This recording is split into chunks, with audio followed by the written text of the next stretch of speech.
Okay, so welcome to the first episode of my brand new rebranded podcast, TARDIS Coffee Break. I'm going to be honest with you, for this first episode, this is not coffee in this mug right now, and a lot of times it may not end up being coffee in this mug, but I'll just always make sure to use this Doctor Who branded mug every time I do it. Basically, I've got a bit of a cold right now, so I've got Lemsip in here right now, blackcurrant Lemsip, but that's part of the reason why my Season 1 review hasn't come out yet, my Season 1 finale review, I should say, for Legend of Ruby Sunday and Empire of Death, because I'm still working on it. But yeah, because I've had a cold, it's kind of started to delay it a little bit, and I thought I'll record this podcast first instead. My plan was to do this after I'd finished the reviews, but it's just a lot easier for me to do right now whilst I've still got a bit of a cold. I mean, I'm not as bad as I was a day or two ago, but I just thought it'd be easier to record this now and at least have something out before I get those reviews done. If you want to see my thoughts on the two-part finale, I have got first impressions videos for both parts out already, so it's not like I've not talked about them yet, but my full in-depth reviews, I'm still working on them. I've got most of the notes done. I just need to kind of flesh them out a little bit more. Basically, the whole structure's there. I just need to flesh the notes out a little bit more and then have time to also record and edit it. So it should be coming out next week, but for now I'm going to do this podcast episode, and we are going to be talking a little bit about Season 1 in this episode, starting with that actually, because we're going to do a little bit of a Season 1 overview, just some of my thoughts on it. Season 1,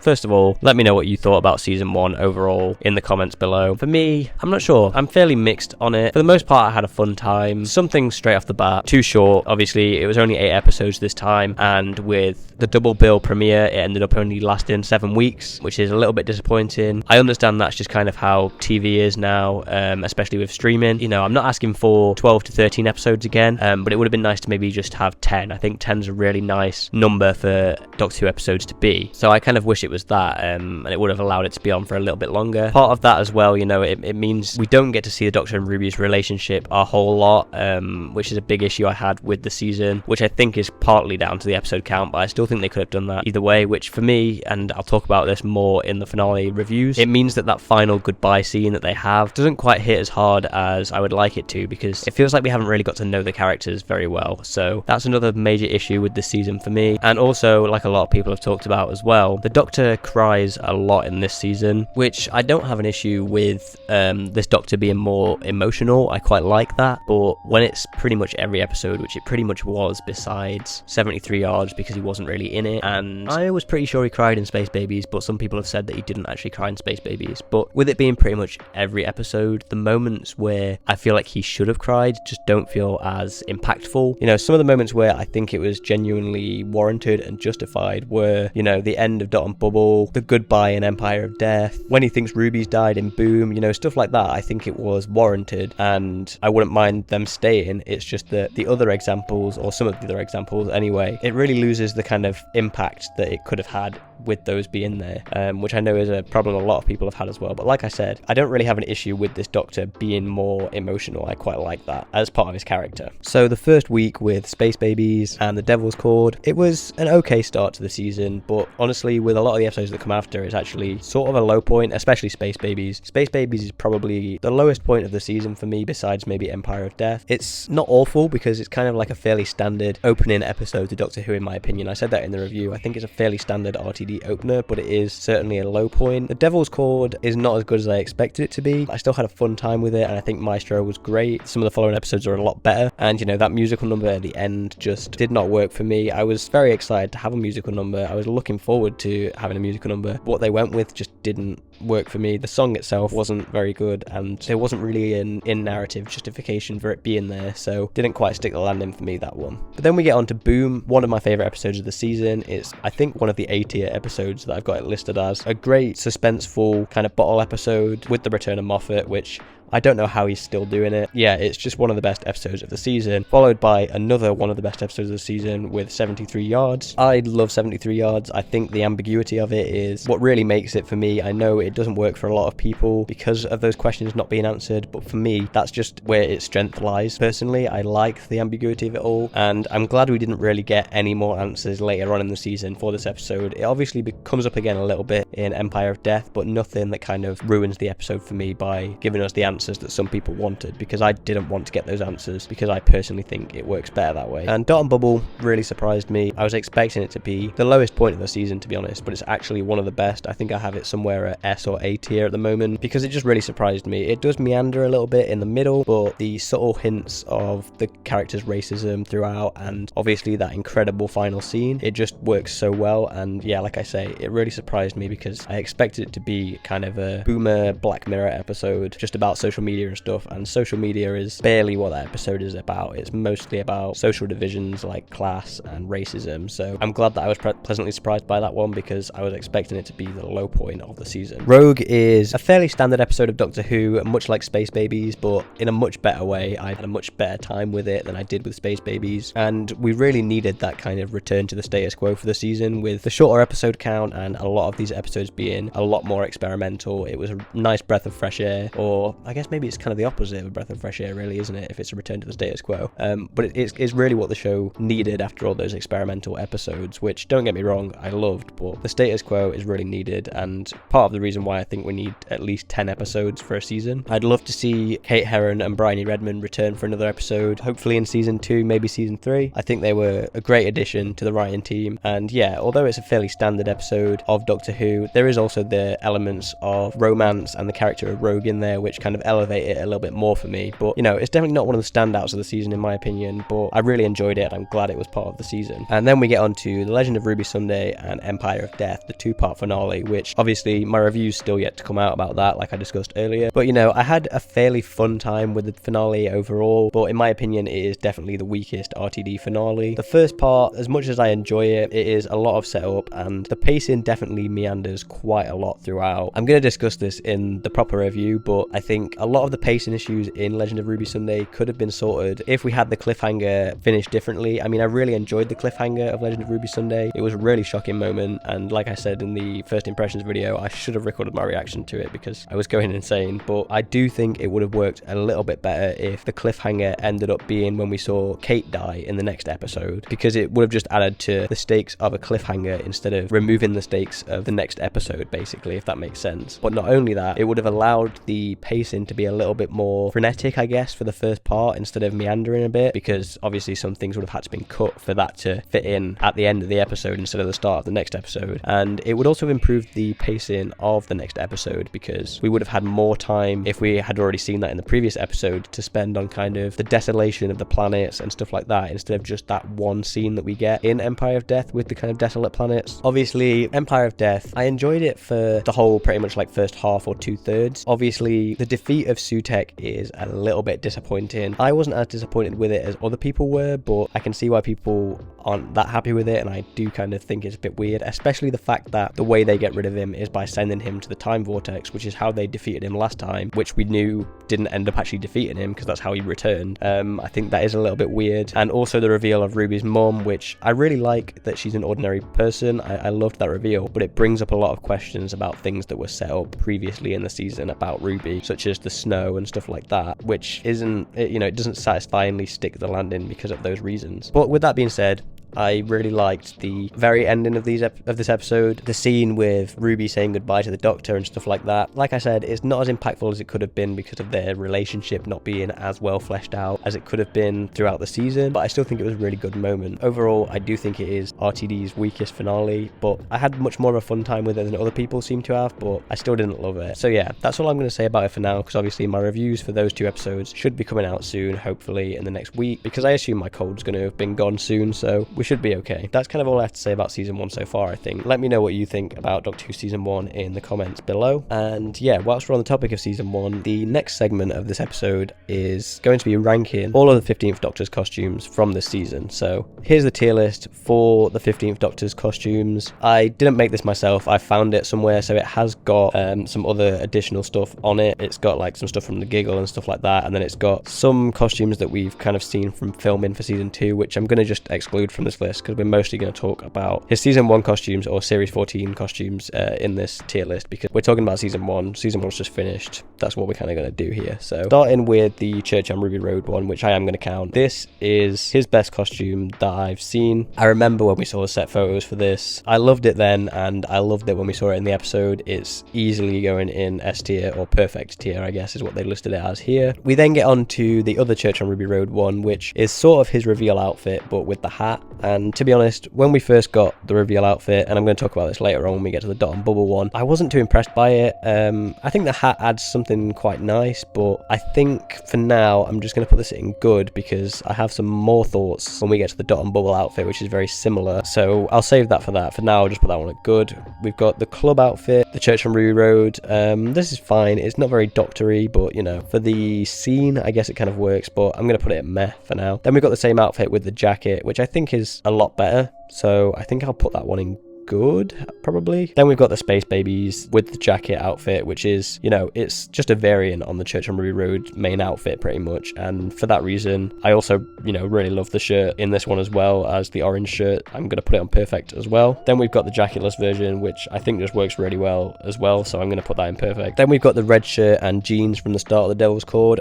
I actually quite like this outfit. I wouldn't mind seeing him in it more, but it is kind of more of just a kind of casual outfit that isn't that doctory. But I'm debating whether I want to put it in good or amazing. I think I'll put it in amazing for now, but I could move that one down. Then we've got the actual Devil's Cord pinstripe suit outfit, which I really like, especially for the episode itself. Obviously, it wouldn't make as much sense for him to wear it in another episode. We can see from some Season 2 filming he has got a very similar outfit on at one point, but it's a little bit different, and I guess is once again for more of a, I'd assume more of a period episode again, but who knows, it might actually not be. I think I want to put this in perfect, but I might put it in fantastic. I'll put it in perfect for now. We'll see. We've got the Boom one. I really like the Boom one. I wouldn't mind seeing him in it again. It's very, I kind of want to say third doctory, but I feel like that's just because of the velvet jacket. But I quite like this one. I'm not sure what other people's thoughts on this one is, but I don't want to put it in perfect, so I'm going to put it in fantastic for now. Oh, actually, maybe I might move it down to amazing, and I'll put Devil's Cord one down to fantastic, maybe. Then we've got 73 yards one. I think I quite liked the idea of this one when we saw it from a distance in filming, but I think I don't actually like it as much now that we've seen it in the episode.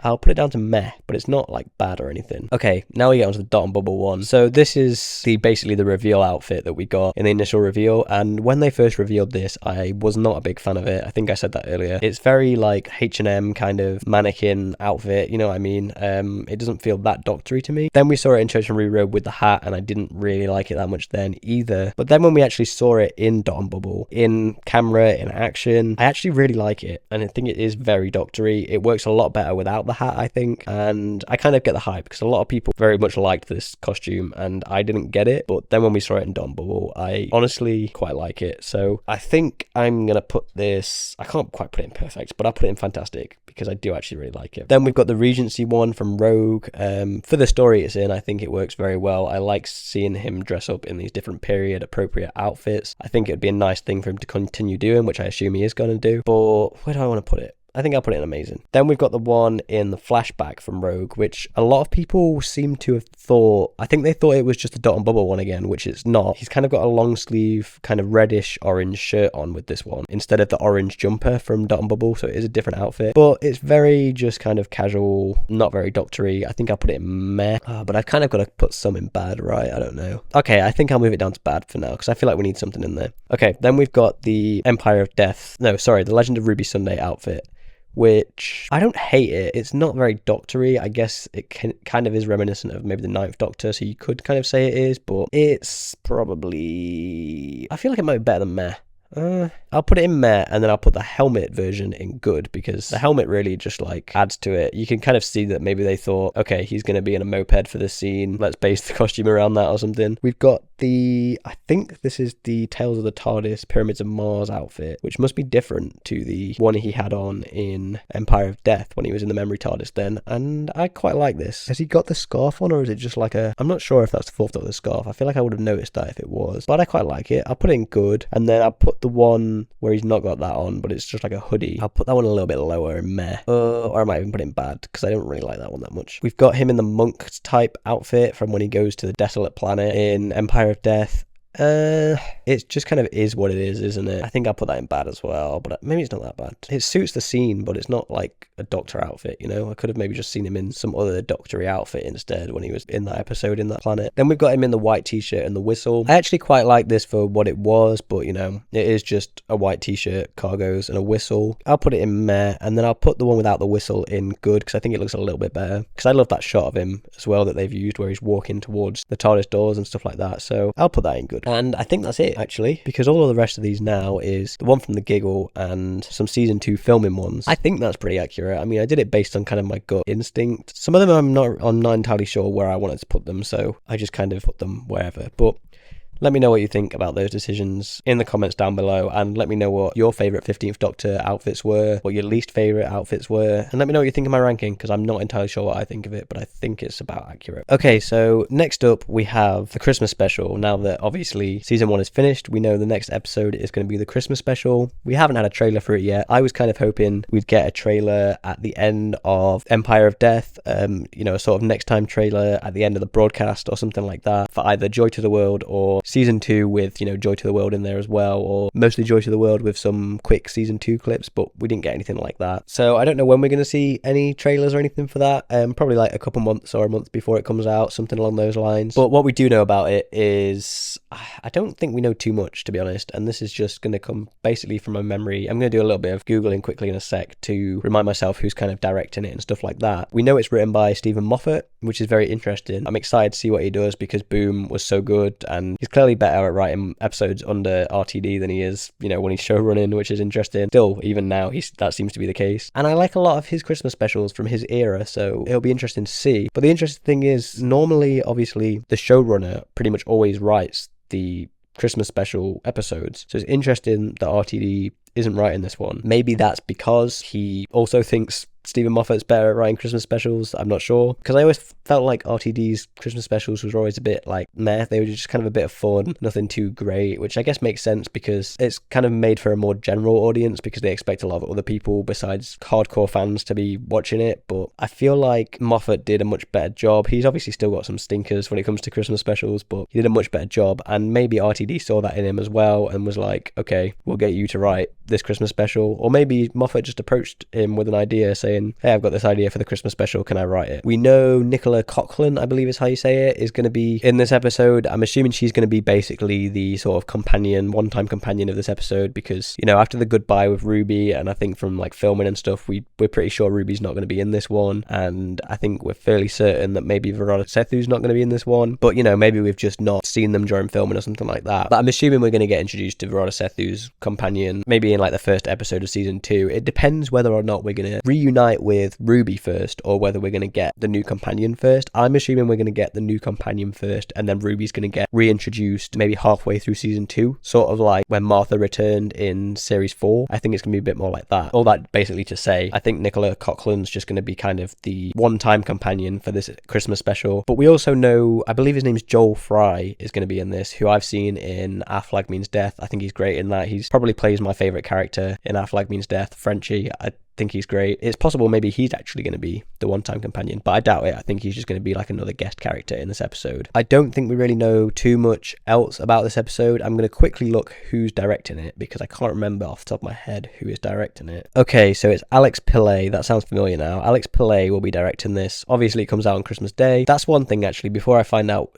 what else the other guy has directed, because his name sounds familiar. Christmas Day, I don't know. Obviously with all the midnight releases, I don't know how this is going to work out. I am kind of assuming and sort of hoping it doesn't get released at midnight on Christmas Day and then also on TV. I'm kind of hoping they're going to do the same thing with Church on Ruby Road, where it goes on Disney Plus after it's already aired on TV, and that's how they're going to do it. I think that's most likely, but I probably won't be too annoyed if they do actually release it at midnight on Christmas Day, because last time I was quite late to watching the Christmas special, because obviously it was Christmas, I was with family, and we were already busy doing something when it was airing live, so we had to catch up on it later on at night. I think it was at like 9 at night or something like that, when we actually watched it all together. And obviously I do kind of still want to have the experience watching it all together, which I'm sure I'll be able to still do even if it does come out at midnight and I watch it before. But I wouldn't mind knowing that I've already seen it at the start of the day before we all, like, go downstairs and open presents and stuff like that. But I also don't know if I'd like that. I'm not sure. Either way, I'm sure I'll still have the opportunity to watch it with family and stuff like that in the evening. But I feel like the most likely option is that it will drop after it's aired live, which is what I kind of hope for, because, especially with the Christmas special, it's one of those things where you want everybody to kind of come round and watch it together. And if some people have already seen it in the morning, they might not want to do it again later on, or it might be bad and they might be like, oh, I don't want to watch this with family or something like that. So let me know what you think about that. But with that being said, let's see if we can figure out what Alex Pillay has directed. Okay, he's directed Bridgerton, so we've already got a lot of Bridgerton people coming in. I don't think he's directed Doctor Who yet. Let me know if I'm wrong with that, but I don't believe he's directed Doctor Who yet. I think he's coming into this basically from like Bridgerton and Riverdale and stuff by the looks of things. He has also directed Being Human, which is a show that I really like, but I think that's everything we know about the Christmas special so far, Joy to the World. If I've missed anything, let me know. So there's been some more details on